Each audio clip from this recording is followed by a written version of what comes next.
dès que quelqu'un aura les problèmes au Cameroun, c'est sur Internet, on va venir commenter en rien. Et je serai la première à commenter en rien. Je ne vais prendre... C'est-à-dire que les seuls gens pour qui je veux me sacrifier, c'est les gens qui ont donné leur énergie. Chacun va lire devant sa porte. Parce que j'ai l'impression que, pour vous, la dictature là s'arrête chez les autres. Et ça n'arrive jamais chez vous. Moi, je m'engage ici à ne plus demander de cotiser 5 francs pour quelqu'un qui a des problèmes au Cameroun. Jamais. C'est-à-dire que chacun va lire devant sa porte. Je ne ferai plus jamais. C'est-à-dire que pour moi, c'est clair dans ma tête. On va se concentrer tous au Congo, ça, à la vie des autres. On va tout commenter comme il faut commenter là. Chacun va lire devant sa porte. Je suis désolé. Plus jamais vous ne m'écrivez pour dire que vous avez les problèmes au Cameroun. Nous, on va commenter, nous tous ici là.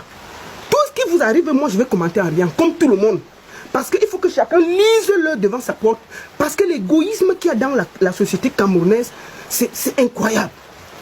On voit des gens vont à l'élection. Aujourd'hui, là, il y a 13 personnes. Une seule personne, on s'acharne sur lui.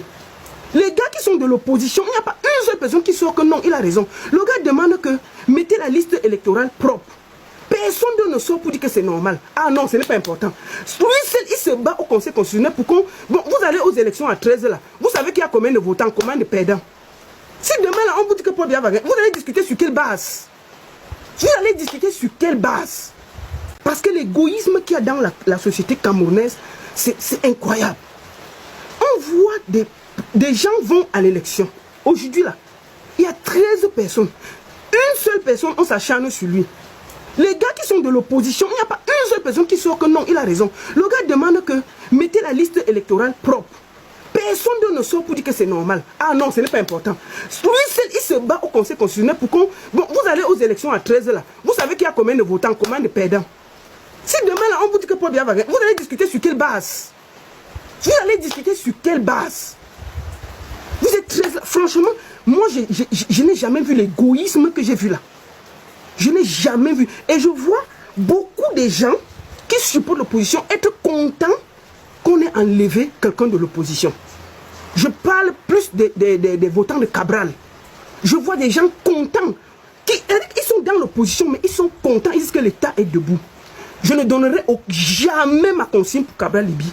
Je vais donner pour tout. Je préfère même qu'on vote encore le petit là. Parce que je n'aime pas la méchanceté. Je n'aime pas la méchanceté. Comment on enlève quelqu'un de l'opposition? Vous êtes plus content que les gens du pouvoir. Vous voyez comment ils sont contents. Donc, je vous le dis, je ne donne aucune consigne de vote. Je ne vais faire la campagne de personne. Je m'en fous. Si on vous dose quelque part, je vais aussi commenter en rien. Chacun va lire devant sa porte. Allez maintenant battre, parce que quand tu sais beaucoup battu, tout ce que vous avez là, c'est parce qu'il se bat. Donc maintenant, là, vous allez tous aller sur le terrain, vous battre avec le RDPC. Et nous serons là pour applaudir. Je peux vous le dire.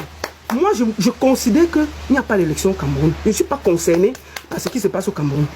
Quand vous gagnez, quand vous perdez, qui reste là 7 ans, qui ne reste pas là, ça ne me concerne ni d'Adam, ni d'Ève. Pour moi, c'est terminé. C'est la toute première fois de ma vie. J'ai toujours laissé le débat, j'ai toujours discuté. Mais je suis choqué de voir des gens qui vivent ici avec nous et qui disent que le Cameroun va bien.